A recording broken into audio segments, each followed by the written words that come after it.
There's a reason the government is hiding it from the public. UFOs, UAPs, whatever you want to call them. Soon, they're going to have to come clean. At least, about parts of it. There's no way they'll be honest about the worst of it. Why it's been secret for so long. I will. I don't expect this to stay up for long. I bet my computer's been bugged for the past 10 years. So listen carefully. I want you to be ready. I used to be a wildlife photographer. That's why it was such a shock to me when men in black suits show up at your house, tell you that you've been selected for a new job working for NASA. You'd expect they'd be looking for a physicist or a biologist or something. I thought it was a joke until one of them flashed the badge. The other one stretched just so, accidentally revealing the gun he was concealing at his waist. I wasn't even a particularly good wildlife photographer. Maybe that's why they chose me. No awards, no family, no friends, no criminal record. Hell, I didn't even have any pets. Guess that was all the resume they needed. Had to take a plane there for my first day. New housing on site, they said. Pack lightly. My new post was at the High Point Special Facility. Maybe you've heard of it in the news. It's a government compound out in the mountains, not too far from Washington, D.C., where US leadership is meant to stay if something threatens their safety in the city. Allegedly, it's owned and operated by FEMA. So why would I work there? Because they've been lying. Under the facility, there are miles and miles of tunnels, fortified, maze-like corridors and rooms expansive enough to create a dark, cool, subterranean city. There were laboratories, libraries, a factory, aircraft hangars, surgical theatres. They needed a documentarian. Didn't want to waste someone more important on taking pictures. I don't think I was even really working for NASA, even if nobody said otherwise. At first, I didn't really understand what I was taking pictures of. I wasn't stupid enough to ask. I assumed they chose someone who couldn't make sense of it on purpose. I'd be taken to a room where there'd be some machine parts or an engine sitting out on a table. I'd take pictures, supervised by people in lab coats who would direct me to certain portions or angles. Over time, pieces got more complete. One time, I took a picture of some sort of circuit-looking thing that shorted out my camera after I got too close. Just came apart in my hands with a burst of blue sparks. Burned me pretty bad. Had to switch from digital to film after that. And then one day, it clicked. Maybe about a year in. They had me go to the surgical theatre, suited me up like a marshmallow in a gas mask. I was to photograph an autopsy. An autopsy? I remember thinking that they must have been a victim of some covert technological experiment gone wrong. But then, they wheeled out the body. It wasn't a person at all. It was small, vaguely person-shaped, but it was put together wrong. A sick little part of me almost laughed. It looked like a cartoon alien. Big eyes, big head, grey skin. But then they started cutting into it, and it was very, very real. I had to photograph each organ. I drank myself to sleep that night. Place was big enough to have a bar, even if I couldn't leave to get my own liquor. Guess my reaction was good enough though, because instead of my regular work the next day, I was sent to a big meeting room. Needed a photographer's input, they said, Make sure I don't talk about this to anyone else. We were given pseudonyms. The head of the project was Aquila, a rough-looking older guy who sounded like he might have been from New York. There were scientists, quiet, smart people. I can't even remember what they were called. Most of what they said flew over my head. I was introduced to Sagitta, Cygnus, and Canis, our prospective astronauts. I was Pyxis. Cygnus told me this was the name of a constellation shaped like a telescope. I wonder if she thought it was funny. Aquila informed us that we were a small part of a greater project. Greater as in the greater scope, but also greater as in grand. We were to help with the development of a manned super camera. Project ANTAEUS. The technology I'd been photographing had been de-engineered and re-engineered, all with the purpose of developing faster than light travel. We were almost there. Project ANTAEUS was meant to practice sending manned craft into deep space. ANTAEUS and its crew were to travel to Mars, orbit for about 3 months, and return. This was the first time I decided to speak up. "Why am I here?" my voice cracked. "Because," he replied, "we need someone to teach our astronauts about wildlife photography. We need evidence of live extraterrestrials."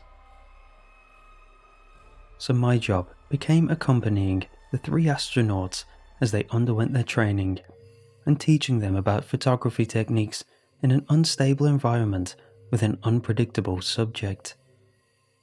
The ANTAEUS' camera was more powerful than anything I'd ever had my hands on, but there was no data to train an AI to look for a moving alien. We had no idea what we might be looking for, really. We'd only ever seen their ships up close after they'd been destroyed. It was less eventful for a while. Everyone was focused on ANTAEUS. I saw ships enter the hangar though. Not ours. Long, cigar-shaped craft, built from metal that looked like it had been crushed and folded and melded together so many times it had become smooth. Bodies inside without any evidence of a door. Cygnus told me rumours about ships flying up out of the ocean, about cattle being found bloodless and boneless without visible injury, missing children. She told me in whispers, in writing, in looks and gestures. I wasn't meant to know. She felt bad for me. So much information without any answers. One night she slipped into my quarters. It was close to the launch date. She had told our superiors she wanted to thank me. She asked me for a token to take with her, so she could think of me. I gave her my watch. After she left, I found a piece of paper folded into my pocket. It must have come from the library, because none of us had access to a computer or to a printer. The paper looked old, worn, like a vintage book from the 70s. It was a photo of a clay tablet, half unburied from an archaeological dig. It even had those little flags around the hole. And on the tablet were drawings of people. And they were looking up, at the sky, at other beings with big heads and stubby bodies, beings coming down from the stars. I ripped up the paper and flushed it down the toilet. I couldn't afford to be caught with it. I don't know if Cygnus thought she was helping me by showing me that, or if she just needed someone to share it with, to carry the burden with her. I never got the chance to ask. We were close. Too close. I wish she were here to help me explain. ANTAEUS left. The first red flag was when the radio refused to work. Rest of the ship was okay though, from what we could tell back home. We weren't meant to receive the first photographs for a couple of weeks. We did, however, receive more visitors in the meantime. More sightings. I was tasked with editing photographs taken from satellite. I was sent into hangars alone to photograph orbs that spun without a power source, four-fingered hands that smelled of ammonia, a flat, black mirror 30 feet across. Things that felt wrong. The first transmission we received was beautiful. Someone up top had the kindness to let me look. Heavenly bodies in blue and gold and yellow, galaxies spreading like watercolor across the expanse of space, each taken with a delicate human touch. Art, really, but not what we were looking for. Back to silence, back to work, back to little grey corpses and empty hallways. The next spate of images was more unsettling. Again, the first few were gorgeous. A shot of Earth in swirling colour, distant stars, Earth's moon, the moons of Jupiter. Something in this next one. A faint outline, inorganic. A ship. No amount of editing could make it clear though. And silence again. I was slipping up, losing time. I'd look up and hours would pass. Aquila told me I'd be released from my tour of duty at the end of ANTAEUS' mission. I wondered if that meant I'd be killed. ANTAEUS relayed more photos. A perfect shot of a non-human spacecraft, just like the ones we had here.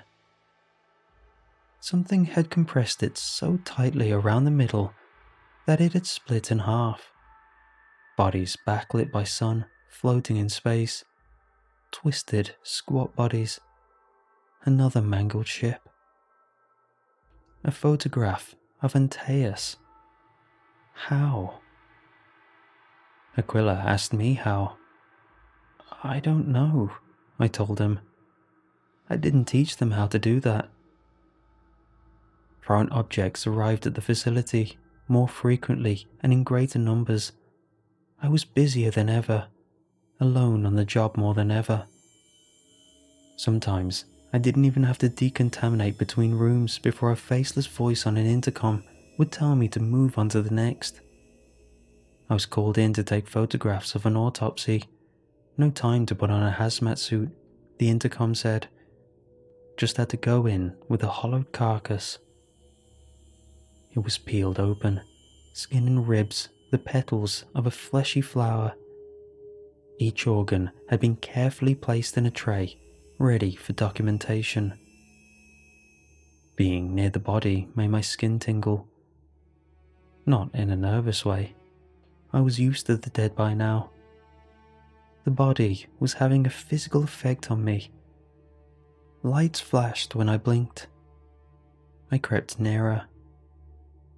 Nestled in the open cavity of its chest was a watch. Slick black with congealed blood. It was my watch. I was dizzy. I was burning. Shaking, I clicked my camera before I gave in and stumbled into the hallway to vomit. How? So many people were asking me like I would have an answer. How? I had to take a polygraph. It had my watch. I don't know how. Cygnus had my watch. From Earth, everything aboard the ANTAEUS seemed fine, except for the radio. Days passed. My skin reddened and dried and flaked off like a sunburn. They must have decided to trust me again, because they had me return to working. There was another body. My watch again was found amongst its organs. I was asked more questions I couldn't answer. I asked them how many copies of my watch they'd already found. They told me I didn't have high enough clearance to know. More pictures from ANTAEUS. Another photograph of the ship. A different one. This one was smashed flat. A hunk of sheet metal fell into the Atlantic Ocean, belonging to ANTAEUS. But our ANTAEUS was still up there in space. Someone in the organization recovered the ANTAEUS from where it crashed in the mountains of Alaska. But we kept receiving visual transmissions from the ship. From Earth, everything aboard the ANTAEUS seemed fine. The super camera captured 1,000 copies of the ANTAEUS, floating like sleeping whales. Thousands of suspended bodies, backlit, humanoid. And something else was there. Not a black hole. A black hole can't look back. But it was taking things in. Eating things. Satellites, moons. Copying them, crushing them, spitting them back out. Changing them. Those mangled bodies, those cigar-shaped ships. Each one was from Earth, weren't they? Each autopsy, each one was performed on some version of Sagitta, Cygnus and Canis. It was all them. It was always them. And I helped to put them up there with that thing, in my own small way. Nobody had answers, at least not ones they were willing to share. One last photograph. Darkness, interrupted only by a horrifying, warm little light. I could feel it looking back at me, radiating malevolence. We never received a transmission from ANTAEUS again. My tour was over. They let me leave. Who would believe me? Who did I have left to tell? Here's the thing. I'm dying. Terminal brain cancer, one of a kind. Doctors say they've never seen anything like it. Reminds them of something they'd see in someone exposed to nuclear waste. Must be why the government used me to take pictures instead of some precious scientist. Before I go, I need someone to carry this burden with me. I don't have answers to everything I saw, every rumor I heard, but I saw enough. It was us that we were studying, the ANTAEUS and her crew, returned to Earth, butchered and broken, and put back together into something new. There were never any aliens. But there is something up there.